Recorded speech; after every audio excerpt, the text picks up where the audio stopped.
Hello, magic casters of all shapes and sizes. My name is Chance. Welcome to my Spellbook, and thank you so much for tuning into the 47th episode of our second level spell series.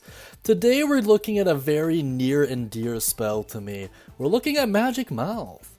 Arguably one of my all-time favorite spells in D&D 5e. Just in general, it's freaking fantastic. It is usable by the Bard, Wizard, and the Artificer, and it is found in the good old Player's Handbook. Now, I do want to point out that at a glance, this spell doesn't seem super great. But let me tell you, with enough creativity and the right dungeon master, this spell can be a real game changer. Let's take a quick look at the mechanics before we really get into the nitty-gritty though. The effect at a glance is as followed. Embed a spoken message into an object within range. After circumstances which you specify play out, the message is spoken by the object. Your cast time is 1 minute and it can be ritual casted, which is great. The range is 30 feet. The duration is until Dispelled, which is fantastic. The components are the Holy Trinity of verbal material and somatic. And if you're curious about that material component, it is a small bit of honeycomb and jade dust, worth at least 10 gold piece, which the spell consumes. So please bear that in mind. The school is illusion as well. Now, let's take a look at the full description, and then we'll talk about the game-breaking implications after the fact.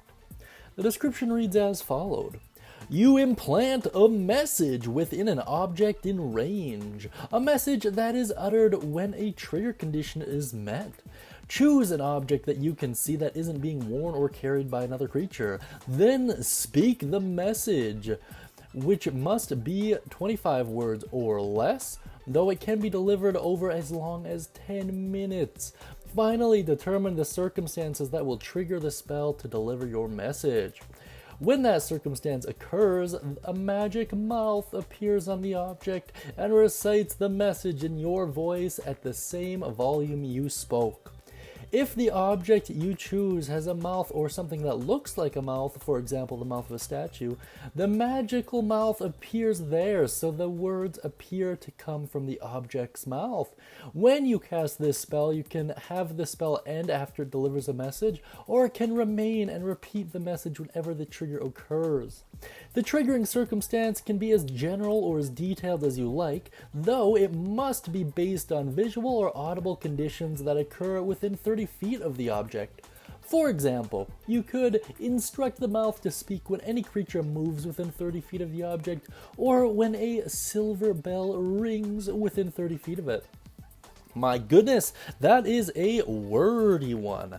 Let me tell you though, I love this spell. I think it is so cool. Let me tell you, it is so cool. The fact that you pick the triggering condition is probably one of the most broken things about this spell. So for example, you can make it whenever someone unsheaths a blade, it makes a humming sound or a whistle sound that you too can make. This spell also works really well with the actor feat or the mimicry trait that a couple classes possess. Or a couple races, sorry, my bad. Kenku being the main one, but I'm pretty sure the Changeling has something very close to that as well. In any case, it is obnoxiously powerful. For example, you can make it as soon as someone's hand touches the door. You can make it appear as though the king's voice is saying, "Do not enter here, I am changing," or something like that. So the guard walks away. I don't know, I think there's just a lot of cool uses for it. That being said, let's get into a couple of them with the alternative use section. So I think a cool alternative use is to just treat them as trinkets for the most part. Like, for example, if you come across someone who is in the need of a timer, let's say, to some extent or another, you could make anything really, a rock, ball bearing, whatever, doesn't matter. Basically make a whistling sound or a spoken message every 25 minutes, something like that. That seems to be within line of what the spell allows. Outside of that, you can really use this spell to make plans go through seamlessly. For example, you can actually use this spell to deliver messages. So you could put a message into a ball bearing, hand it off to a raven, and make the triggering condition when the ball bearing is within hearing distance of a certain NPC, something along those lines. That would be great. And another cool use that I don't see a lot of people talking about is using this spell to get yourself unlost, essentially, or track your progress, something along those lines. So what you do is you take a large amount of objects, like a large amount of stones or ball bearings, something along those lines, and you space them about 30 feet apart. And you make the triggering condition something like whenever someone gets close, make a buzzing sound, or whenever a previous ball bearing makes a buzzing sound, this one also makes a buzzing sound, something like that. Because the circumstances can be as detailed or as general as you like, it makes sense that you can have more than one set of circumstances. I've had some good luck with that in the past. My favorite Warforged Crank uses this a lot. In any case, if you have any alternative ideas, thoughts, questions, concerns, please put them down beneath in the comment section. I really do appreciate it.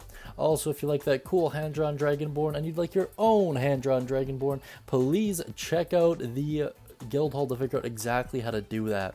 That being said, I hope you all have a wonderful day, and as always, happy casting, everyone.